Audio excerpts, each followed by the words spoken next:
இந்த செய்தியை பார்த்து கொண்டிருக்கும் உங்கள் அனைவருக்கும் கர்த்தராக இயேசு கிறிஸ்துவின் நாமத்தில் வாழ்த்துக்களை தெரிவித்துக் கொள்கிறேன். இந்த நாளும் நம்முடைய தியான பகுதி யோவான் எழுதின சுவிசேஷம் 15வது அதிகாரம் 1 முதல் 8வது வசனம். நான் மெய்யான திராட்சை செடி, என் பிதா திராட்சை தோட்டக்காரர். என்னில் கனி கொடாதிருக்கிற கொடி எதுவோ அதை அவர் அறுத்து போடுகிறார். கனி கொடுக்கிற கனி எதுவோ அது அதிக கனிகளை கொடுக்கும்படி அதை சுத்தம் பண்ணுகிறார். நான் உங்களுக்கு சொன்ன உபதேசத்தினாலே நீங்கள் இப்பொழுது சுத்தமாயிருக்கிறீர்கள். என்னில் நிலைத்திருங்கள், நானும் உங்களில் நிலைத்திருப்பேன். கொடியானது திராட்சை செடியில் நிலைத்திராவிட்டால் அது தானே கனி கொடுக்க மாட்டாதது போல நீங்களும் என்னில் நிலைத்திராவிட்டால் கனி கொடுக்க மாட்டீர்கள். நானே திராட்சை செடி, நீங்கள் கொடிகள். ஒருவன் என்னிலும் நான் அவனிலும் நிலைத்திருந்தால் அவன் மிகுந்த கனிகளை கொடுப்பான். என்னை அல்லாமல் உங்களால் ஒன்றும் செய்யக்கூடாது. ஒருவன் என்னில் நிலைத்திராவிட்டால் வெளியே எரியுண்டு கொடியைப் போல அவன் எரியுண்டு உலர்ந்து போவான். அப்படிப்பட்டவைகளை சேர்த்து அக்னியிலே போடுகிறார்கள், அவைகள் எரிந்து போம். நீங்கள் என்னிலும் என் வார்த்தைகள் உங்களிலும் நிலைத்திருந்தால் நீங்கள் கேட்டுக்கொள்வது எதுவோ அது உங்களுக்கு செய்யப்படும். நீங்கள் மிகுந்த கனிகளை கொடுப்பதனால் என் பிதா மகிமைப்படுவார், எனக்கும் சீஷராயிருப்பீர்கள். முதலாவது வசனம், நான் மெய்யான திராட்சை செடி, என் பிதா திராட்சை தோட்டக்காரர். இதில் இயேசு கிறிஸ்து சொல்லுகிறார், நான் திராட்சை செடி, என் பிதா திராட்சை தோட்டக்காரர். என்ன அப்படின்னா, ஒரு தோட்டத்தை நட்டவன் எதை எதிர்பார்ப்பான் அப்படின்னா, அது தன் காலத்தில் தன் கனியை தருவதற்கு எதிர்பார்ப்பான். அது அவனுக்கு ஒரு எப்படின்னா ஒரு சந்தோஷத்தை கொடுக்கக்கூடிய ஒரு விஷயம். எப்போவுமே என்ன அப்படின்னா, விதைக்கும்போது இருக்கிற அந்த சந்தோஷம் எதனால் அப்படின்னா அது கனி கொடுக்கும் அப்படிங்கிற ஒரு நம்பிக்கை தான். இன்றைக்கு பிதாவானவர் கூட இந்த உலகத்தில் நம்மளை நாட்டி வைப்பதற்கு, அதாவது நம்மளை இந்த உலகத்தில் படைத்ததற்கு ஒரு நோக்கம் உண்டு. நாம் நோக்கம் இல்லாத மனிதர்கள் அல்ல. நாம் தேவனால் தெரிந்து கொள்ளப்பட்டவர்கள் ஏதோ நோக்கம் இல்லாதவர்களைப் போல அல்ல. நாம் ஏதோ தவறான நோக்கங்களை கொண்டவர்களும் அல்ல, இல்லை நம்முடைய சுய நோக்கங்களின்படி வாழ்பவர்களும் அல்ல. பிதாவின் நோக்கத்தின்படி, அதாவது பிதாவின் சித்தத்தின்படி வாழ தெரிந்து கொள்ளப்பட்டவர்கள். என்ன அப்படின்னா, பிதாவின் சித்தம் 8வது வசனம், நீங்கள் மிகுந்த கனிகளை கொடுப்பதனால் என் பிதா மகிமைப்படுவார். இன்றைக்கு பிதாவானவர் உங்களில் மகிமைப்பட வேண்டுமென்றால் நீங்கள் மிகுந்த கனிகளை கொடுக்க வேண்டும். மிகுந்த கனி என்ன அப்படின்னா, எல்லோரும் ஆவிக்குரிய 9 கனிகள் ஓகே, அதுவும் ரொம்ப முக்கியமானது. ஆனால் கனிகள் என்றால் என்ன அப்படின்னா, முதலாவது தேவனை பிரியப்படுத்தக்கூடிய காரியம், தேவனை சந்தோஷப்படுத்தக்கூடிய காரியம். இரண்டாவதுன்னா மற்றவர்களுக்கு பிரயோஜனம் உண்டாக்கக்கூடிய காரியம். நீங்கள் ஒரு பழத்தை எடுத்துட்டீங்க அப்படின்னா அந்த தோட்டக்காரனுக்கு என்ன சந்தோஷம் அப்படின்னா, இதனால அநேகர் பிரயோஜனப்பட போகிறாங்க. மரமானது மிகுந்த கனிகளை கொடுக்கும்போது அது அந்த தோட்டக்காரனுக்கு ஒரு சந்தோஷத்தை கொண்டு வரும். நான் நட்ட ஒரு மரம் மிகுந்த கனிகளை கொடுக்குது, அப்போ அது அவருக்கு கூட கொஞ்சம் ஒரு மகிழ்ச்சியை கொடுக்கும். ஆமாம், இன்றைக்கு நாம் தேவனால் படைக்கப்பட்டவர்கள், தேவனுடைய சித்தத்திற்காக படைக்கப்பட்டவர்கள், அவருடைய சித்தத்தின்படி படைக்கப்பட்டவர்கள்.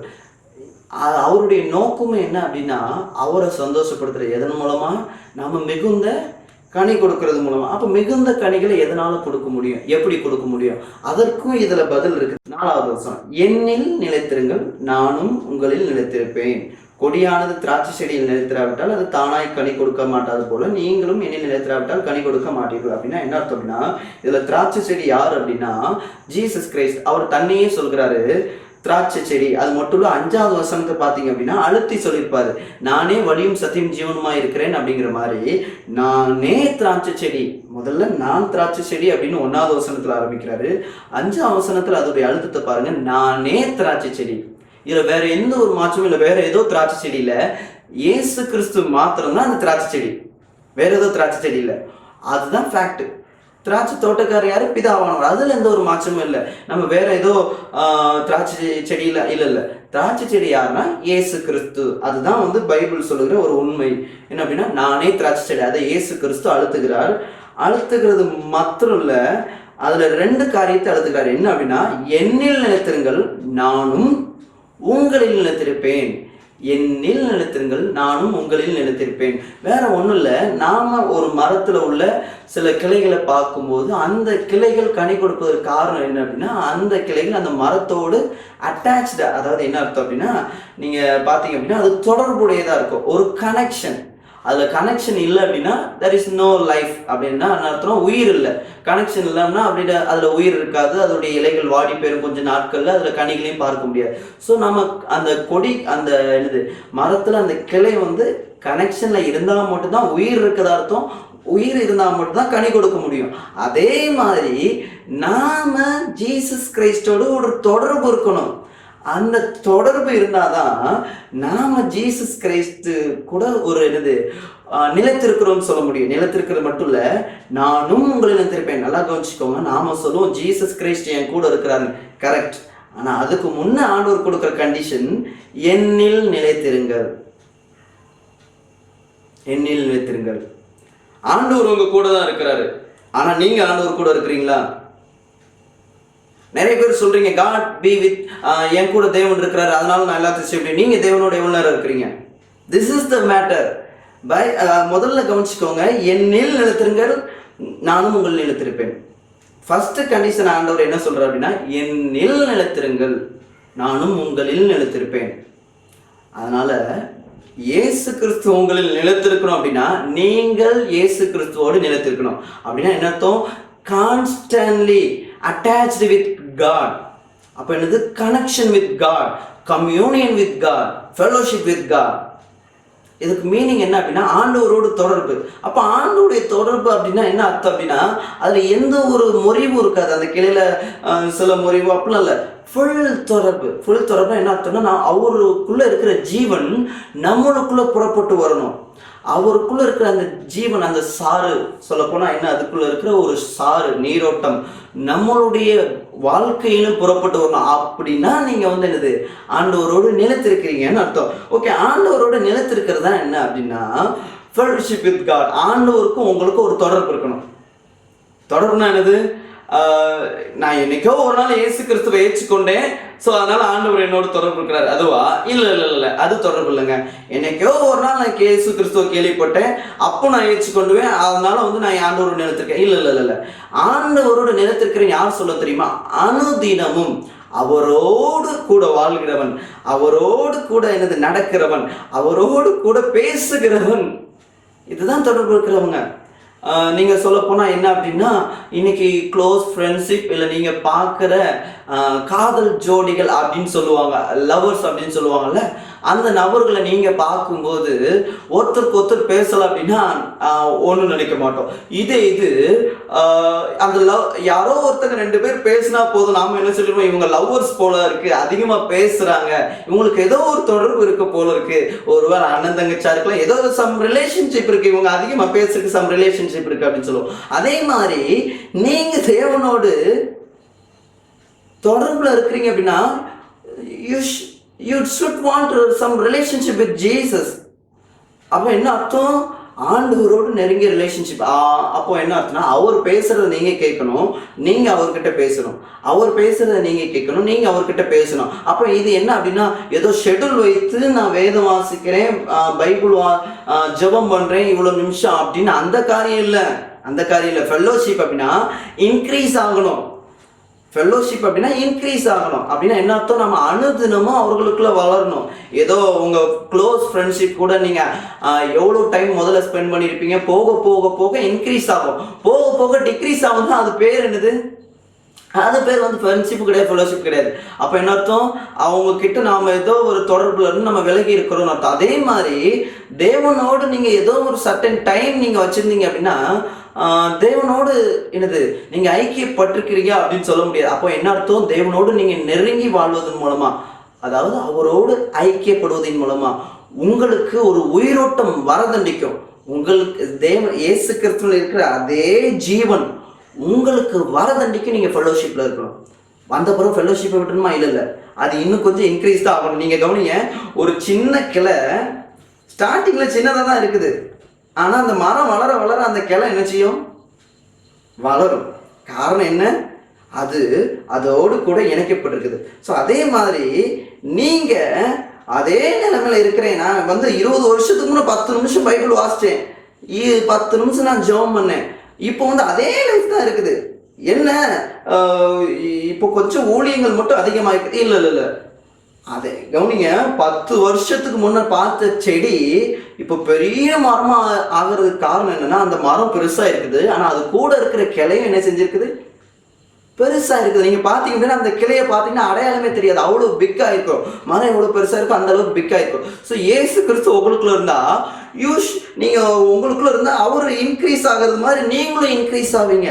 அவருக்குள்ள அவருடைய ஐக்கியத்துல, அவருக்கு நேரம் கொடுக்கறதுல, அவருடைய வல்லமையில, அவருக்கு என்னென்ன குணாதிசயங்கள் இருக்கோ அது உங்களுக்குள்ளேயும் வரும் ஆட்டோமேட்டிக்கா. எப்படி? ஏன்னா நீங்க மரத்தோட தொடர்புல இருக்கிறீங்க.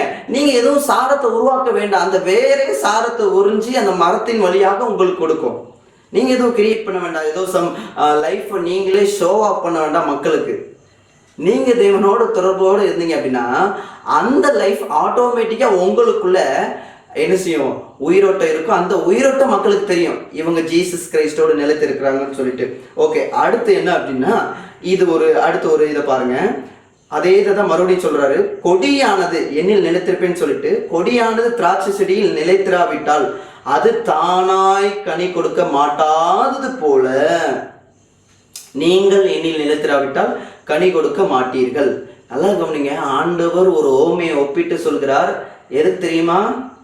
நீங்க அந்த ஓமையை பார்த்து நம்மளுடைய வாழ்க்கையை சரி செய்யறதுக்கு. எப்படி? ஒரு திராட்சை செடியிற்கு கொடியானது அதுல நிலைத்திராட்டா தானா கனி கொடுக்க முடியுமா? ஏதோ ஒரு தூரத்துல ஒரு கொடி மட்டும் தனியா கிடக்குது, திராட்சை செடி இங்க இருக்குது, அப்போ அது கனி கொடுக்க முடியுமா? முடியாது. அதே மாதிரிதான் உங்களுடைய கிறிஸ்துவ வாழ்க்கையில ஒரு ஃப்ரூட்ஃபுல்னஸ், அது அப்படின்னா கனி நிறைந்த வாழ்க்கை வேணும் அப்படின்னா நீங்க தேவனோடு தொடர்பு கொண்டு இருக்கணும். அதுதான், வேற ஒன்றும் இல்லை. அதாவது நீங்களா சம் ஃப்ரூட்ஸை மேக் பண்ண வேண்டாம், நீங்களா சம் ஃபேக் ஃப்ரூட்ஸை தொங்க விட்டுட்டு நான் கனி கொடுக்குற மாதிரின்னு காட்ட வேண்டாம். நீங்க தேவனோட தொடர்பு இதுல இருந்தீங்க அப்படின்னா ஆட்டோமேட்டிக்கா நீங்க கனி கொடுப்பீங்க. எப்படி தெரியுமா? ஆண்டவருக்குள்ள இருக்கிற அதே வல்லமை, ஆண்டவருக்குள்ள இருக்கிற அதே ஸ்ட்ரென்த் உங்களுக்குள்ளேயும் பாய்ந்து ஓடும். நீங்க கனி கொடுக்கிற மரமா ஆட்டோமேட்டிக்காவே மாறுவீங்க. நீங்களாம் ஏதோ ஒரு கோட்பாடுகளை ஃபாலோ பண்ணணும் அப்படின்னு நீங்க முயற்சி பண்ணி நிறைய முறை தோச்சு போயிருப்பீங்க. காரணம் என்ன அப்படின்னா அது உங்களுடைய சுய முயற்சி, சொந்த முயற்சி. ஆனா நீங்க தேவனோடு தொடர்பு கொண்டு அந்த ஒரு எந்த காரியத்தை என்னால மேற்கொள்ள முடியல அப்படின்னு அவரோடு தொடர்பு கொண்டு நீங்க ஈடுபட்டு பாருங்க, அந்த காரியத்தை உங்களால ஜெயிக்க முடியும். அதைத்தான் என்ன சொல்லப்பட்டிருக்கு அப்படின்னா, நீங்களும் என்னில் நிலைத்திராவிட்டால் கனி கொடுக்க மாட்டீர்கள். இன்றைக்கு தேவன் உங்களிடத்தில் கனியை எதிர்பார்க்கிறார். அந்த கனிக்கு அவரோடு நிலைத்திருப்பதை எதிர்பார்க்கிறார். இன்றைக்கு நீங்கள் தேவனோடு நிலைத்திருப்பீர்களா? ஏதோ ஒரு யூடியூப்ல மெசேஜ் பார்க்குறாங்க, முன்னாடி நான் மெசேஜ் பார்க்கல அதனால நான் கனி கொடுக்குறேன். நான் முன்னாடி என்ன அப்படின்னா டைம் வேற மாதிரி ஸ்பெண்ட் பண்ணி தான் இப்போ மெசேஜ் கேட்குறேன், அதனால டைம். எஸ், நான் உங்களை அப்ரிஷியேட் பண்ணுறேன். நீங்கள் யூடியூப்ல மெசேஜ் பார்க்குறது நல்லது, மற்றவங்களுடைய மெசேஜ் பார்க்குறது நல்லது, எல்லாமே நல்லது. பட் தனிமையில் தேவனோடு எவ்வளோ நேரம் ஸ்பெண்ட் பண்ணுறீங்க? தனிமையில் வேதத்தோடு எவ்வளோ நேரம் ஸ்பெண்ட் பண்ணுறீங்க? தனிமையில் தேவனோடு எவ்வளோ நேரம் உங்களுடைய ஆவிக்குரிய நிலைமையில் பின்தங்கி இருப்பதை போராடி ஜெபிக்கிறீங்க? அந்த நிலைமையில இருந்து நான் வெளியில வர்றதுக்காக, நான் ஜெயிக்கிறதுக்கு, ஆவிக்குரிய வாழ்க்கையில் நான் ஜெயமுள்ள வாழ்க்கை வாழ்வதற்கு எவ்வளவு நேரம் தேவனோடு போராடி ஜெயம் பெறுகிறீங்க? இதுதான் உங்களை பிதாவோடு தொடர்புடையதா இல்லையா அப்படிங்கிறத நிர்ணயிக்கக்கூடியது. ஏதோ ஒரு காரியத்தை நான் செஞ்சதுனால நான் பிதாவோடு நிலைத்திருக்கிறேங்கிறத விட நீங்க அவரோடு அதிக நேரம் ஸ்பெண்ட் பண்ணி நீங்க அவரோடு நிலைத்திருப்பீங்க அப்படின்னா நீங்க ஆட்டோமேட்டிக்கா கனி கொடுப்பீங்க. ஓகே, அடுத்து 5வது வசனம். நானே திராட்சை செடி, கவனிச்சுக்கோங்க. மறுபடியும் ஆண்டவர் சொல்றாரு, நானே திராட்சை செடி, நீங்கள் கொடிகள். மறுபடியும் அந்த ஃபேக்டர் சொல்றாரு, நீங்கள் கொடிகள். அதுல எந்த ஒரு மாற்றமுமே இல்லை. நீங்கள் திராட்சை செடிலாம் கிடையாது, நீங்கள் கொடிகள் தான். அப்போ என்ன அர்த்தம்? நீங்க செடியில நிலைத்திராவிட்டால் there is no hope for fruit, there is no hope for life. உங்களுடைய லைஃப் ட்ரையா தான் மாறும். அதுல எந்த ஒரு மாற்றமுமே இல்லை. ட்ரையானா ஏதோ பண அளவுல ட்ரை ஆகுமா? இல்ல. ஆவிக்குரிய வாழ்க்கையில நீங்க ட்ரையா இருப்பீங்க. நான் பணத்தை வைத்து உங்களுடைய கனிகளை நான் நிறைய கவனிச்சுக்கோங்க. அம்பானி உலகத்துல பெரிய பணக்காரங்க இருக்காங்க, பில்கேட்ஸ் பணக்காரங்களா இருக்கிறாங்க. அவங்கெல்லாம் கனிகள் கொடுக்குறாங்கன்னா இல்ல, பணம் தேவனுடைய இல்ல உங்களுக்கு இருக்கிற அந்தஸ்து தேவனுடைய கனியை நிர்ணயிப்பதில்லை. உங்களுடைய ஆவிக்குரிய வாழ்க்கை, தேவனோடு கொண்டுள்ள ஐக்கியம், இதுதான் உங்களுடைய கனியை நிர்ணயிக்கிறது. அடுத்து என்ன அப்படின்னா ஒருவன் என்னிலும் நான் அவனிலும் நிலைத்திருந்தால், மறுபடியும் ஆண்டவர் அதே ஃபேக்டர் சொல்றாரு, ஒருவன் என்னிலும் நான் அவனிலும் இருந்தால் அவன் மிகுந்த கனிகளை கொடுப்பான், மிகுந்த கனிகளை கொடுப்பான். மறுபடியும் அதே ஃபேக்டர் ஆண்டவர் சொல்றாரு, ஒருவன் என்னிலும் நான் அவனிலும். கவனிச்சுக்கோங்க, ஒருவன் ஃபர்ஸ்ட் என்னது? என்னிலும். நீங்கள் தேவனோடு நிலைத்திருந்தால் அவர் உங்களோடு நிலைத்திருப்பார். உபாகமத்துல எனக்கு தெரிஞ்ச ஒரு வசனம் இருக்குது, நீங்கள் கர்த்தரோடு இருந்தால் கர்த்தரும் உங்களோடு இருப்பார். அதுதான் முதல் ஃபேக்ட். நிறைய பேர் நினைக்கிறாங்க கர்த்தர் என்னோடு இருக்கிறாங்க. நீங்க கர்த்தரோடு இருக்கிறீங்களா? அதே கேள்வி மறுபடியும் உங்கள்கிட்ட கேட்கிறேன், நீங்க கர்த்தரோடு இருக்கிறீங்களா? உங்களை நீங்க கம்ஃபோர்ட் பண்ணிக்கிறீங்க எந்த இக்கட்டான சொல்ல. எஸ், ஆண்டவர் உங்க கூட இருக்கிறார், நான் இல்லைன்னு நான் சொல்ல மாட்டேன். நீங்க கர்த்தரோடு எவ்வளவு நேரம் இருக்கிறீங்க? அவரை விட்டு விடாரு, அவரை நீங்க விட்டு விட்டீங்க அப்படின்னா அவர் உங்களை விட்டு போயிடுவார் அப்படின்னு அந்த வசனம் சொல்லுது. நீங்க அவரை விட்டுட்டீங்க அப்படின்னா அவர் உங்க கூட இருக்க மாட்டாருன்னு அந்த வசனம் சொல்லுது. அதான உண்மை. நீங்க மரத்தோட நிலைத்திராவிட்டால் அப்ப என்ன அர்த்தம்? நீங்க அந்த மரத்தை விட்டு தூரம் போயிட்டீங்கன்னு தான் அர்த்தம். அந்த மரம் உங்க கூட இல்லைன்னு தான் அர்த்தம். அடுத்து, என்னை அல்லாமல் உங்களால் ஒன்றும் செய்யக்கூடாது. நிறைய பேர் இந்த வசனத்தை யூஸ் பண்றீங்க, ஆனா எத்தனை பேர் இந்த வசனத்தின் மூலம் உங்களுடைய வாழ்க்கையை அமைத்துக் கொள்றீங்க? என்ன அப்படின்னா, என்னை இல்லாமல் உங்களால் ஒன்றும் செய்யக்கூடாது, உங்களால் ஒன்றும் செய்யக்கூடாது. அப்பனா தேவனிடத்துல எவ்வளவு நேரம் நீங்க சார்ந்திருந்தீங்க ஒரு காரியத்தை ஆண்டவரிடத்திலிருந்து பெற்றுக்கொள்வதற்கு? நான் சொல்லுவது, ஏதோ ஒரு காரியத்தை ஆவிக்குரிய வாழ்க்கையில சில பாவங்களை ஜெயிக்கிறதுக்கு எவ்வளவு நேரம் தேவனோடு காத்திருந்தீங்க? என்னை இல்லாமல் உங்களால் ஒன்றும் செய்யக்கூடாது. என்னை எல்லா இடத்துலையும் I can do nothing without God அப்படின்னு நிறைய நிறைய நிறைய வாசகங்களை நாம தைரியமா யூஸ் பண்றோம். கரெக்ட், நல்லதுதான். நாம தேவனை இல்லாமல் ஒன்றும் செய்ய முடியாது. அப்போ நீங்க செய்யணும் அப்படின்னா நீங்க தேவனோடு நிலைத்திருக்கணும். ஓகே, அடுத்து என்ன அப்படின்னா, இதுதான் முக்கியமான விஷயம். 6வது வசனம், ஒருவன் என்னில் நிலைத்திராவிட்டால் வெளியே எரியுண்ட கொடியை போல அவன் எரியுண்டு உலர்ந்து போவான். அப்படிப்பட்டவைகளை சேர்த்து அக்கினியிலே போடுகிறார்கள், அவைகள் எரிந்து போம். அதுக்கு முன்னாடி 2வது வசனத்தை பார்த்துருவோம். எண்ணில் கனி கூடாதிருக்கிற கொடி எதுவோ அதை அவர் அறுத்து போடுகிறார். யார் அறுத்து போடுகிறார்? தோட்டத்துக்காரர். கனி கொடுக்காத கொடி எதுவோ அது தோட்டத்துக்காரரே நறுக்கி போறாரு. சின்ன வயசுல எங்க அம்மா செஞ்சது நான் ஞாபகம் இருக்குது. என்ன அப்படின்னா, ஒரு பூஞ்செடியில, ஒரு ரோஜா பூ செடியில அந்த கிளையில பூ வரணும்னா அதை என்ன பண்ணிடுவாங்கன்னா வெட்டி விட்டுருவாங்க. ஏன்னு கேட்டால் அது மற்ற கிளையும் கெடுத்துரும், அது சும்மா வேஸ்ட்டாக தான் வளருது அப்படின்ட்டு. நான் பார்ப்பேன், அந்த வெட்டி விட்ட கிளை எங்கே கிடக்குன்னா அந்த தூருக்குள்ளே கிடக்கும். கொஞ்ச நாள் கற்று நீங்கள் எந்த கலரில் இருக்குன்னு உங்களுக்கே தெரியும். நல்லா ப்ரௌனிஷாக மாறி அது அப்படியே நல்லா மக்கி போயிடும், அதோட மண்ணாக மக்கி போயிடும். அது ஒரு யூஸ்மே கிடையாது. கவனிச்சுக்கோங்க, நாம் ஒரு காரியம் கனி கொடுக்கல அப்படின்னா கட் பண்ணிடுறோம். நாம் ஒரு மரம் வேஸ்ட்டாக இருக்குன்னா வெட்டி போட்டுருந்தோம். அதே மாதிரி பிதாவானவரும் நீங்க கனி கொடுக்கல அப்படின்னா அந்த கொடியை அவர் அறுத்து போடுகிறார். அதுல எந்த ஒரு மாற்றமும் இல்லை. அவர் அன்பானவர் தான், அவர் இரக்கமுள்ளவர் தான், ஆனா அவர் நீதியுள்ள தேவன் கூட. அவர் பொறுமையுள்ள தேவன் உங்களோடு பொறுமையோடு இருப்பார். தோட்டத்துக்காரை என்னது, அந்த அத்திமரம் கனி கொடுக்கும் காத்துக்கொண்டே இருப்பார். ஆனால் காத்து கொண்டிருக்கும் காலம் முடிவடையும், உங்களுடைய காலமும் முடிவடையும். அப்பொழுது தேவன் அந்த கொடியை அறுத்து போடுவார். அறுத்து போடுகிற கொடி தான் என்ன ஆகும் அப்படின்னா, வெளியே எரிகின்ற கொடியை போல அவன் எரிந்து உலர்ந்து போவான். என்ன அர்த்தம்? ட்ரைனஸ்.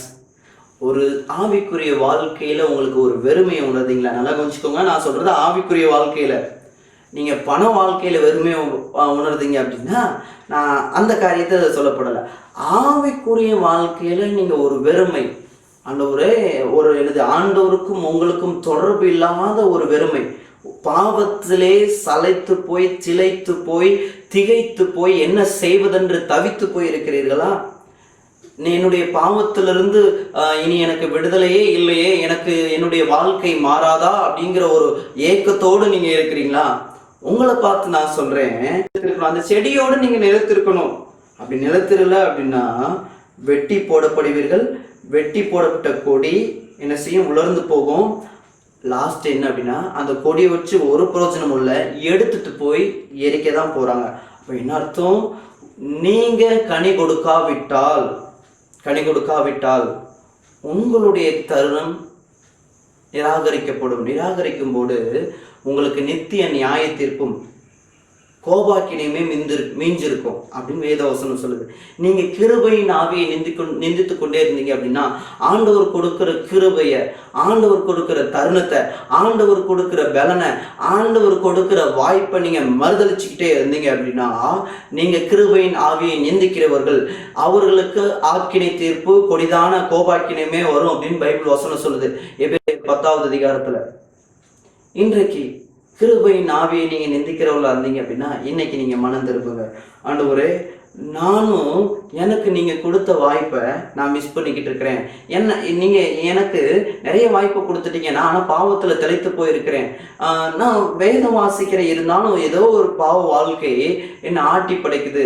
காரணம் என்ன அப்படின்னா, நீங்க தேவனோடு சாட்டிஸ்ஃபேக்ஷன் ஆகாம சம் ரிலீஜியஸோட சாட்டிஸ்ஃபேக்ஷன் ஆயிருக்கீங்க. எப்படி இப்படிலாம் வாசிச்சாங்க தான் கிறிஸ்தவங்க, இப்படிலாம் வாசிச்சாதான் என்னுடைய வாழ்க்கை வந்து ப்ராஸ்பரஸா, அதாவது என்னது நல்லா செழிப்பா இருக்கும். இப்படி ஒரு 10 நிமிஷம் வேதத்தை வாசிக்கணும், 10 நிமிஷம் ஜெபம் பண்ணணும், அப்படின்னா வந்து என்னுடைய வாழ்க்கை வந்து செழிப்பா இருக்கும்.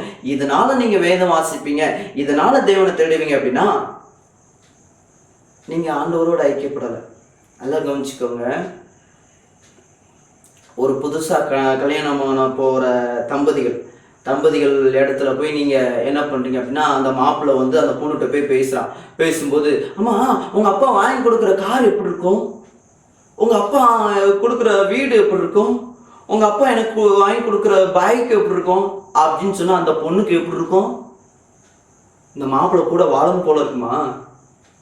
இந்த மாப்பிள்ளைக்கு ஏதாவது இருக்குதா? இந்த பொண்ணு அந்த பொண்ணை பார்க்காம அந்த பொண்ணுனால வரக்கூடிய பொருளை பார்க்குறா. அதே மாதிரி நிறைய பேர் கிறிஸ்துவை பார்க்காமல் கிறிஸ்துவினால் வரக்கூடிய அப்படின்னு நினைக்கிறீங்க. நீங்க கிறிஸ்துவினால் வரக்கூடிய சில சரௌண்டிங் பிளெஸிங்ஸை பார்க்குறீங்க. பட் ஆண்டவர் எதை விரும்புகிறார் அப்படின்னா, கிறிஸ்துவை நீங்கள் பார்க்க வேண்டும், என்னை நீங்கள் பார்க்க வேண்டும். அப்போதான் நீங்கள் ஃபெலோஷிப்பில் இருக்கீங்கன்னு அர்த்தம், அப்போதான் நீங்கள் ரிலேஷன்ஷிப்புக்குள்ளே இருக்கீங்கன்னு அர்த்தம், நீங்கள் சரியான கனெக்ஷனில் இருக்கீங்கன்னு அர்த்தம். நீங்கள் ஒரு வேளை உங்களுடைய வாழ்க்கை செழிப்பாகணும், உங்களுடைய வாழ்க்கை ப்ராஸ்பராக மாறணும் அப்படிங்கிறதுக்காக பைபிள் வாசிப்பீங்க, ஜெபம் பண்ணுவீங்க அப்படின்னா, நீங்கள் தேவனோடு தொடர்பு கொண்டவங்கள அந்த பொருட்கள், உலக பொருட்களோடு தொடர்பு கொண்டவங்க. அதனால் இந்த நேரத்தில் உங்களுடைய வாழ்க்கையை சீரமைக்க வேண்டிய நேரம். நீங்கள் எதுக்காக ஜெபம் பண்ணுறீங்க, எதுக்காக வேதம் வாசிக்கிறீங்க? உங்களுடைய நோய் குணமாக வேண்டும் அதுக்காக மட்டும்தானா? இல்லை உங்களுடைய பண தேவைகள் சந்திக்க வேண்டும் அதுக்காக மட்டும்தானா? இல்லை வந்து என்னுடைய மகளுடைய எனது படிப்பு வந்து இப்படி இருக்குது அப்படி அதுக்காக மட்டும்தானா? இல்லை, தேவனோடு நான் உறவு கொள்ளணும், தேவனோடு நான் ஐக்கியப்படணும், அவரோடு இணைந்து வாழணும், அவருடைய நாமத்துக்கு மகிமை கொண்டு வரணும். நான் மிகுந்த கனி கொடுப்பதனால் என் பிதா மகிமைப்படுவார், அதுக்காக நான் வாழ போறேன். ஏதோ கனி நல்லா புரிஞ்சுக்கோங்க. கனிகள்லாம் நிறைய பேர் நினைக்கிறீங்க, எந்த ஒரு கனியாவது கிளை சாப்பிடுமா? எந்த ஒரு கனியாவது மரம் சாப்பிடுமா? யாரு தான் அதனால திருப்தி அடைய போறா, சந்தோஷப்பட போறா? தோட்டக்காரரும் அதை சாப்பிட போறவங்களும். அதே மாதிரி நீங்க கனிகள்னால திருப்தி அடையணும். அது கனிகள் என்பது உலக பொருட்களோ உலக சொகுசுகளோ நீங்க நினைச்சீங்கன்னா அது கிடையாது. நீங்க அனுபவிக்க போகிற உலக சொகுசுகள் கனிகள் கிடையாது. கனிகள்னா பிதாவை மகிமைப்படுத்தக்கூடிய ஒரு காரியம். பிதா உங்களை எதற்காக படைத்தாரோ அந்த நோக்கத்தை நிறைவேற்றுகிற காரியம் தான் கனிகள். உங்களை தோட்டத்துல எந்த காரியத்துக்கு நட்டு வச்சுக்கிறாரோ அந்த காரியத்தை நிறைவேற்றிங்க அப்படின்னா அதுதான் அந்த கனிகள். இப்போ இந்த நாட்கள்ல உங்க வாழ்க்கைய சீர்தூக்கி பார்க்க போறீங்க. அதுக்கு முன்னே நான் ஒரே ஒரு வசனத்தை நான் முடிக்க போறேன். 8வது வசனம், நீங்கள் மிகுந்த கனிகளை கொடுப்பதனால் என் பிதா மகிமைப்படுவார், எனக்கும் சீஷராய் இருப்பீர்கள். பிதாவானவர் உங்கள மகிமைப்படணும் அப்படின்னா நீங்க ஏதோ ஒரு காரியத்திற்காக என்னது நீங்க ஜெபித்து கிடைச்சி நான் விட்னஸ் சொல்றேன் அந்த ஒரு காரியம் இல்லை. உங்களுடைய வாழ்க்கையில கனிகள் இருக்கணும், ஆண்டவரை மகிமைப்படுத்தக்கூடிய கனிகள், பிறருக்கு ஆண்டவரை காட்டக்கூடிய கனிகள், ஆண்டவருடைய குணாதிசயங்கள் உங்களில் வரக்கூடிய கனிகள், மற்றவர்களுக்கு ஒரு ஊச்சாக, மற்றவர்களுக்கு ஆவிக்குரிய ஊச்சாக. இந்த வார்த்தையை நல்லா கவனிச்சுக்கோங்க. ஆவிக்குரிய ஊச்சாக மற்றவர்களை என்னோடு கூட கிறிஸ்துவை ஃபாலோ பண்ண வைக்கக்கூடிய ஒரு கனி நிறைந்த வாழ்க்கை உங்களுக்கு இருக்கும் அப்படின்னா யூ ஆர் கரெக்ட். நீங்கள் ஆண்டவரோடு தொடர்பில் இருக்கிறீங்க. ஒரு வேளை உங்களுடைய வாழ்க்கை இந்த நேரத்தில் பிதாவானவரை துக்கப்படுத்தும் அப்படின்னா எப்படின்னா, தோட்டக்காரனை கனி கொடுக்காத மரம், நடுசுல இருக்கிற அத்தி மரம் துக்கப்படுத்தினது போல, இந்த மரம் எவ்வளோ வருஷம் நானும் பொறுத்து பார்த்தேன், கனி கொடுக்கவே இல்லை அப்படிங்கிற மாதிரி துக்கப்படுத்துமா போல, இன்றைக்கு இயேசு கிறிஸ்து உங்களுக்காக பரிந்து பேசி கொண்டிருக்கிற, எப்படி அந்த அத்தி மரத்திற்காக அந்த தோட்டக்காரன் பரிந்து பேசினது போல, இன்றைக்கு இந்த கொடிகளுக்காக இயேசு கிறிஸ்து உங்களுக்காக பரிந்து பேசி கொண்டிருக்கிறார். இந்த கிருபையின் காலங்களை நீங்க வீணடிக்க போறீங்கன்னா, ஒரு நேரம் வரும், அந்த நேரத்தில் இந்த கனி கொடாத கிளைகள் வெட்டு அக்னியில் போடப்படும். அந்த காலம் வரைக்கும், அந்த காலத்திற்காக நீங்க வெயிட் பண்ணிட்டு இருக்கீங்களா? இன்றைக்கே மனம் திரும்புங்க. என்ன மனம் திரும்ப போறீங்க? கனி கொடுக்குற வாழ்க்கை வாழ போறீங்க. கனி கொடுக்குற வாழ்க்கை அப்படின்னா ஏதோ ஷோ ஆஃப் பண்றது இல்லை. நான் அன்பு காட்டுறேன், ஓகே ஷோ எல்லாரும் பாருங்க, நான் அன்பு காட்டுறேன், எல்லாரும் என்ன பாருங்க, நான் இவங்களை நேசிக்கிறேனோ. இன்சைடு இருதயத்திலிருந்து வரணும், இருதயத்திலிருந்து மாற்றம் உண்டாகணும். ஏன் அப்படின்னா, உள்ளுக்குள்ள இருக்கிற உயிரோட்டம் தான் கனியை கொடுக்கும். வெளியில உள்ள ஷோ ஆஃப், நம்ம இந்த வெளியில உள்ள காரியங்களை மாற்ற வேண்டாம், உள்ளுக்குள்ள இருக்கிற காரியங்கள் நல்லா கவனிச்சுக்கோங்க. நீங்க வெளியில அன்பு காட்டினா கூட உள்ளுக்குள்ள பகை உணர்வு இருக்கத்தான் செய்யும். கோடரியானது எங்க வைக்கணும்? மரத்தின் வேறருக வைக்கணும். ஸோ உங்க பாவத்தின் வேறருக கோடாரியை வைங்க. இன்னும் வெளியில் உள்ள காரியத்தை சீர்படுத்துறதுலே, ஓகே நான் இவங்களை நான் இப்படி இவங்களை ஷோ ஆஃப் பண்ணுறதுக்காக நான் இவ்வளோ காரியங்கள் இல்லைங்க. கோடாரியை உள்ள வைங்க. என்னுடைய இன்னர் லைஃப்பில் இன்னும் பகை உணர்வு எனக்குள்ளே இருக்குது. இன்னும் பகைக்கிறவங்களை என்னால் நேசிக்க முடியல. இன்னும் எனக்குள்ள கோபம் இருக்குது உள்ளுக்குள்ள. நான் வெளியில் இவங்க மேலே அன்பாக இருக்கிறேன், என்னுடைய கோபத்தை உள்ளுக்குள்ள அடக்கி எடுக்கிறேன். இல்லை, அந்த லைஃப்பில் உள்ளுக்குள்ளே எனக்கு இன்னும் கோபம் இருக்குது. உள்ளுக்குள்ளே எனக்குள்ள சில லஸ்ட்ஃபுல் தாட்ஸ், இச்சையான எண்ணங்கள் எனக்குள்ளே இருக்குது. நான் வெளியில சில பேரோடு பேசும்போது நான் நல்லவனு மாதிரி நினைக்கிறேன். ஆனா உள்ளுக்குள்ள சில விஷயங்கள் இருக்குது. அது கனி நிறைந்த வாழ்க்கையில, வெளியில ஒரு வாழ்க்கை, உள்ளுக்குள்ள ஒரு வாழ்க்கை, கனி நிறைந்த வாழ்க்கையில அது மாய்மால வாழ்க்கை. மாய்மால வாழ்க்கை அப்படின்னா, அந்த பிளாஸ்டிக் பழங்களை மரத்துல தொங்க விட்டு நான் கனி நிறைந்த மரம் காட்டுறது, அது பிதா மகிமைப்பட மாட்டாரு. அதனால ஒரு பிரயோஜனமும் இல்லை. அதனால ஆண்டவர் என்ன எதிர்பார்க்குற அப்படின்னா, உங்க உள்ளத்துல இருந்து வரப்போகிற ஜீவ ஊச்சு, அந்த உள்ளத்துல இருந்து வரக்கூடிய ஜீவ ஊச்சினால் வரக்கூடிய கனிகள், இது மற்றவங்களை போஷிக்கும், பிதாவானவரை மகிமைப்படுத்தும். ஒருவேளை நீங்க இப்ப ஜெபம் பண்ண போறீங்க, ஆண்டவரே நான் எதற்காக உம்மை தேடுகிறேன்? உம்மை மகிமைப்படுத்தவா? உம்மை பிரியப்படுத்தவா? இல்லை அப்படின்னா என்ன நானே பிரியப்படுத்தவா? என்ன நானே சாட்டிஸ்ஃபேக்ஷன் பண்ணுவேன்? நான் ஏதோ ஆண்டவரை தேடிட்டேன், என்னுடைய லைஃப் அவ்வளோதான், இன்னைக்கு நான் திருப்தி ஆகிட்டேன் அப்படி அதனாலயா? இல்லை, ஆண்டவர் என்னால் இன்னைக்கு திருப்திப்படுவார், என்னுடைய வாழ்க்கையினால் இன்னைக்கு திருப்திப்படுவார், என்னுடைய கனிகள்னால இன்னைக்கு சந்தோஷப்படுவார், அதனால நீங்கள் திருப்தி அடைகிறீங்களா? அந்த வாழ்க்கை கிடைக்க தண்டிக்கும். தயவு செய்து ஆண்டவரை விடாதீங்க. ஆண்டவரை உறுதியாக பிடிச்சிக்கோங்க. நீங்கள் கனி கொடுக்க தண்டிக்கும், மிகுந்த கனிகளை கொடுக்க தண்டிக்கும். நல்லா கவனிச்சுக்கோங்க. நீங்கள் உங்களுடைய வாழ்க்கை முடிய தண்டிக்கும்.